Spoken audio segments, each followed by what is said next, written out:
اخيرا وافقت تفطر معايا. احنا لازم نعمل احتفال بالمناسبه دي. احتفال على ايه يعني؟ هي الفكره كلها بس ان انا ببقى الصبح في المكتب ما ببقاش فاضي.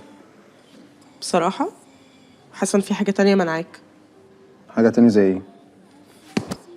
يعني زي ما تكون متعود تفطر مع حد تاني. حد تاني؟ هو في 20؟ مفيش. لا كده بقى يبقى فيه. ما تتكلمي على طول وبلاش لف ودوران، في ايه؟ ادري قال لي كلام ما عجبنيش. اوكي. طيب قولي كده بقى. وقال لك ايه بقى الاستاذ ادري؟ قال لي ان في حاجه بينك وبين ليلى والمكتب كله واخد باله منها. لا طبعا مفيش حاجه.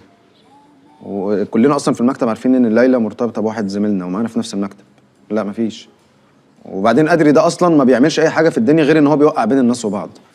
يبقى يلا بينا نخرج. نخرج فين؟ ما احنا خارجين اهو. لا، انا وانت وليلى وصاحبها. وايه المناسبه؟ عايزه اطمن يا ادم وابطل اسمع الكلام حد. ماشي اوكي، لو ده اللي هيريحك انا ممكن اعمل كده. يلا اطلب لي زيك لحد ما ارجع من الحمام.